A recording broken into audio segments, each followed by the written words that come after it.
Good day guys. May pagawa rito sa akin ni Samsung A50. So sabi sa akin ng customer, walang display. Siguro nabagsak to basag. So tires ko naman nga, wala kang display. Kaso nung dinala sa akin to ng customer ko, may crack LCD ko kita ko. Dinala sa akin ng customer ko, meron na siyang biniling LCD replacement with ano siya, with frame. Ayan. So, test natin ngayon to. Ilipat natin yung laman loob at tingnan natin kung gagana. Sige, simulan na natin to guys.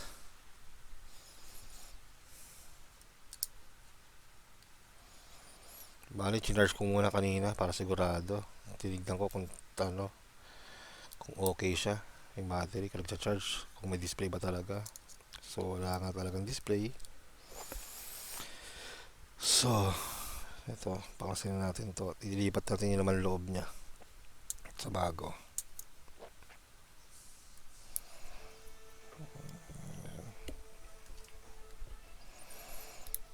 Binili siguro niya walang ano to, walang fingerprint sa harapan. May butas siya para sa fingerprint. Ayan. Kaso nga lang, pag sinilip mo sa araw, hindi tagos. So, test natin muna yung ano niya, LCD niya kung working ba.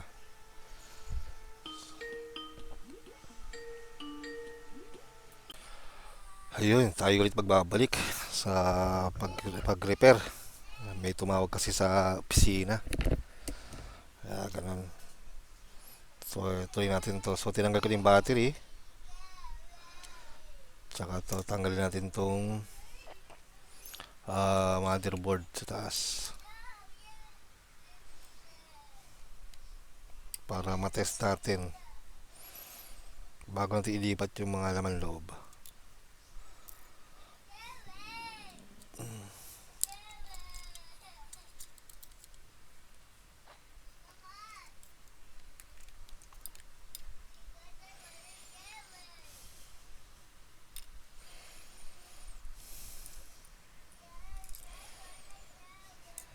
Tanggal na pala yung camera lens nito ah. Lagyan natin dyan.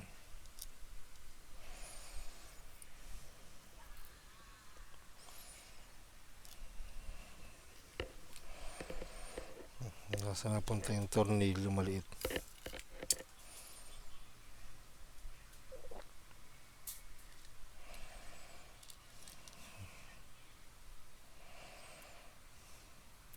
So test natin muna to.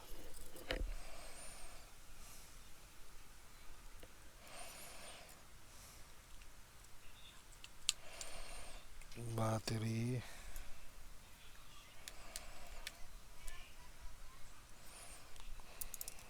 Itong main.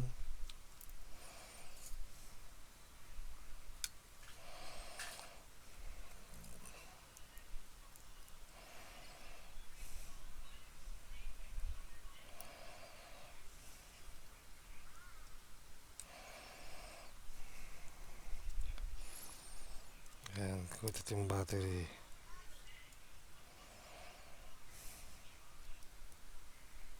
Yun.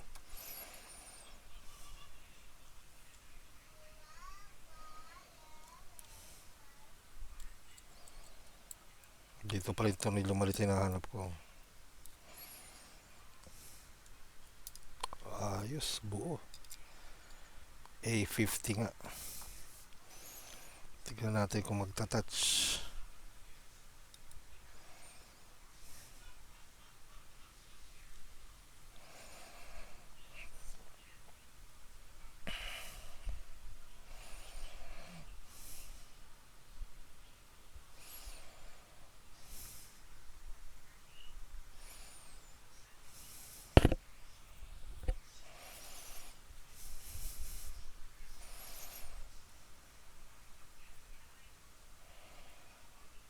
Okay.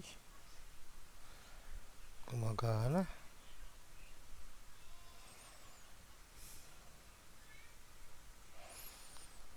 So yun, buuin na natin to guys. Huwag natin patagalin na.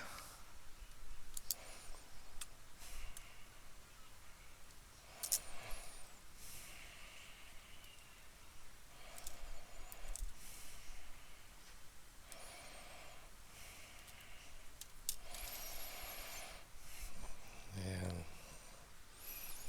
Unahin natin muna mag-implant.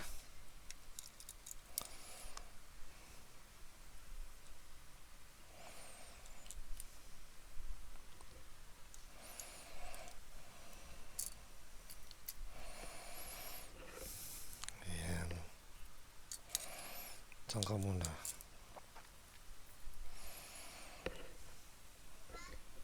Itong mga goma, lagay natin.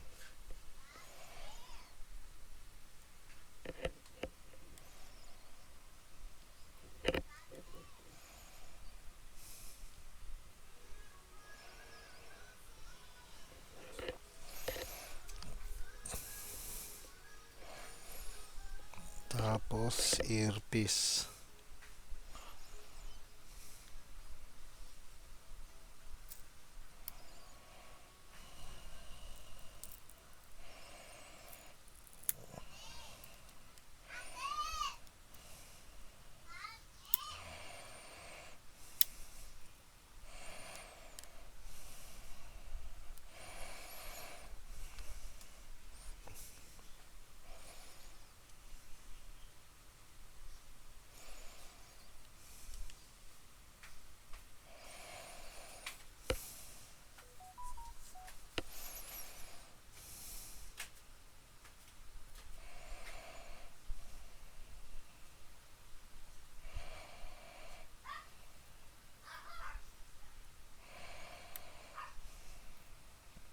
Itong speaker naman.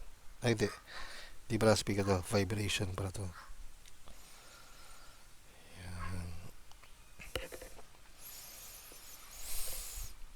So, ano ba bang kulang? Wala na. Ito na lang. Mamaya. Ito sa ilalim. So, tanggalin na natin to.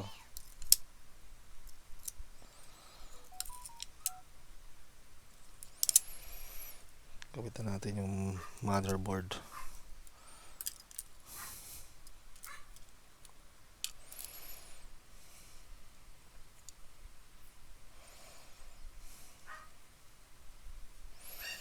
So, balik natin yung isang tornilyo.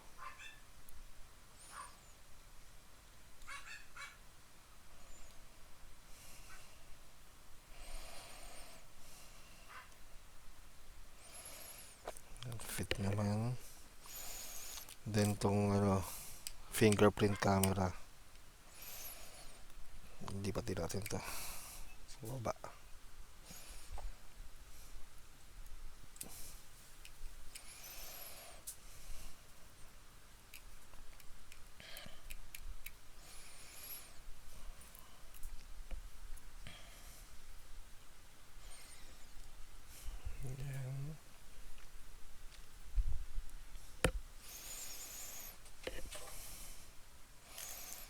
So, dito tanggalin natin ito.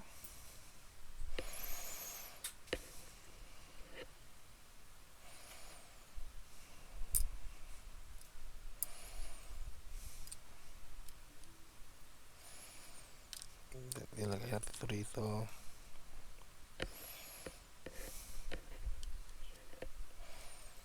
Ito, antena niya rito. Lagay din natin.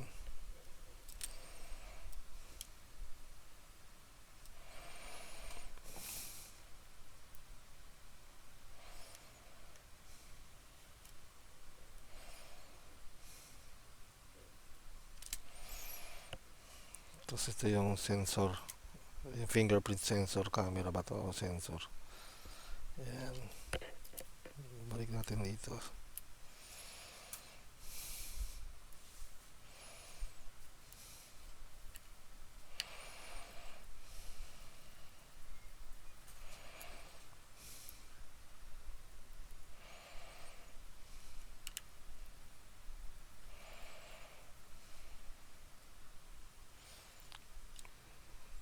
Tapos i-clip natin.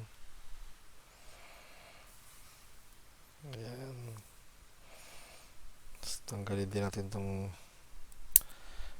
sticker nito para may kabit na maayos yung battery.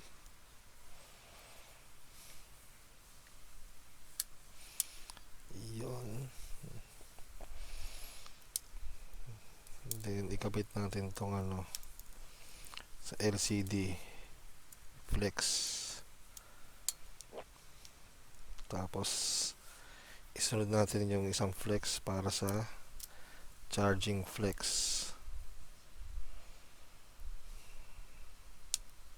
Yan. Kabitin natin sa charging board. Yan. So ayusin natin tong antenna cables.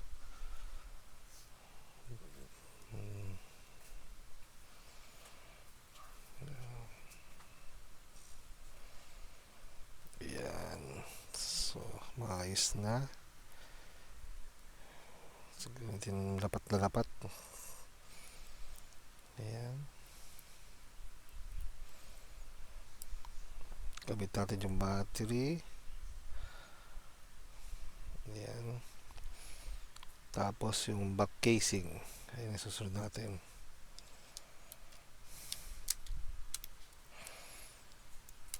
Tignan natin kung lapat ba yung pinalit na LCD with frame.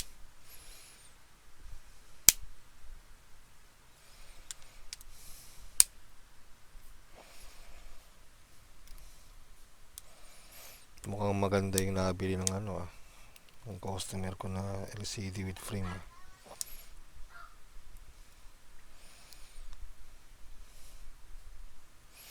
So magaling to, galing Shopee ata to eh. O Shopee nga.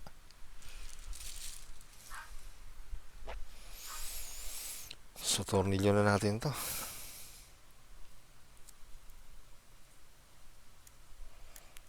Para mahusgahan na. Ayan.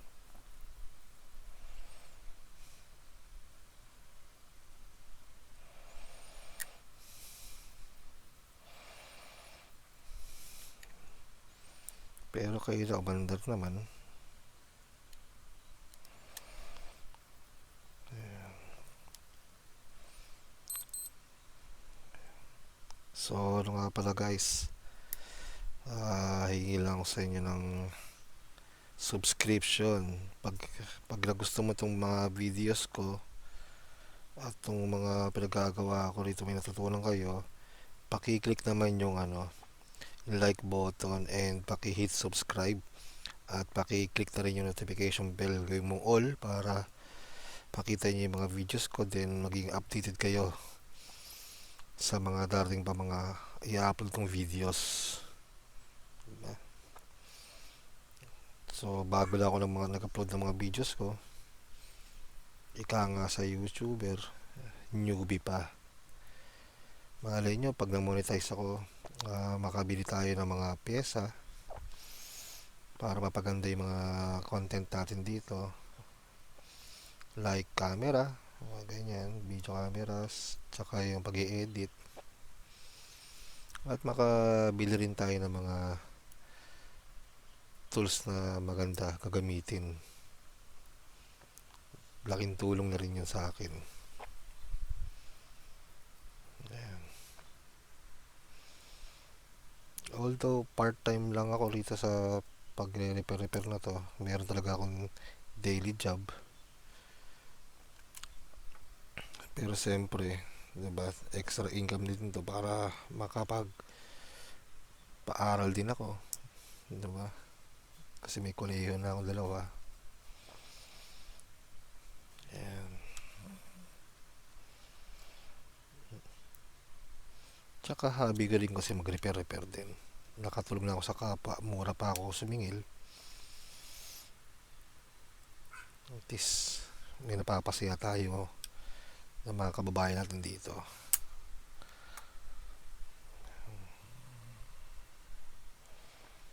Ito, kabit natin yung SIM card.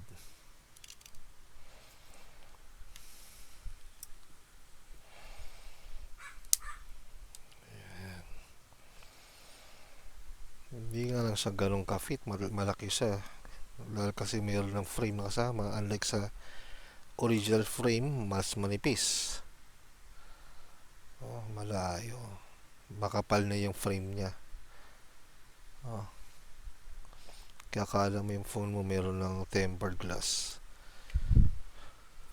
Oh, so try na natin to i-charge kung mag-charge habang nakabaklas pa yung mong likod, yung cover niya. Ayun, may display.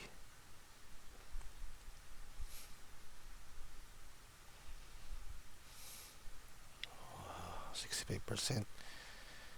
Try natin i-on.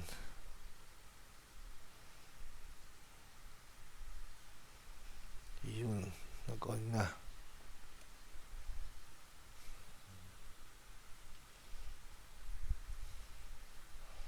So, di natin muna tinanggal yung plastic niya. Ayan.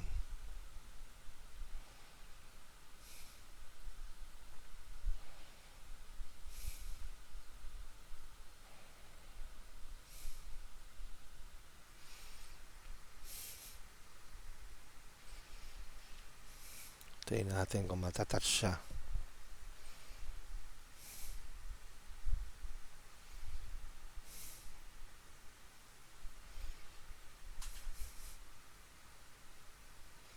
Working naman. So, hindi ko na hiningi yung password. Kasi, ang paggawa is palit LCD lang daw. Change.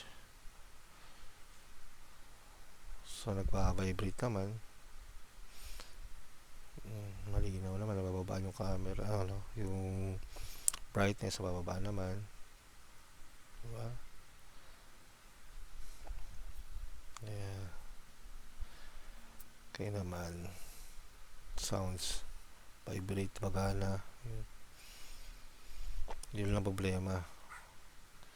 Hindi ko matitest yung sounds. Pero hayaan mo na yun. Mamaya kay customer, magtanggap na lang niya. Patest natin. So, dikit na natin yung back casing.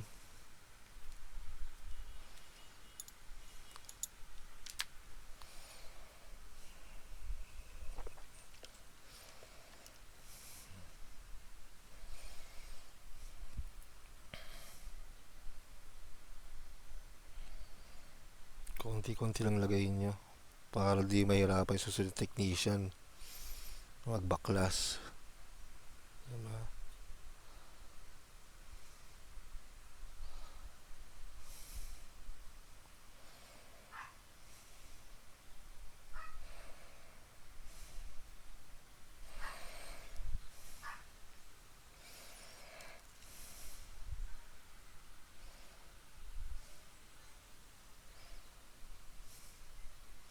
Maglalabas naman tayo ng mahiwagang goma. Yan. So, maganda na rin pag bibili kayo ganito.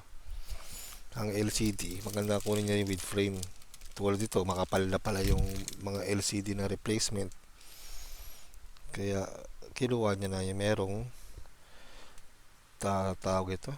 Meron ng frame. Kumapal nga lang yung cellphone. Unlike sa original, manipis siya kanina.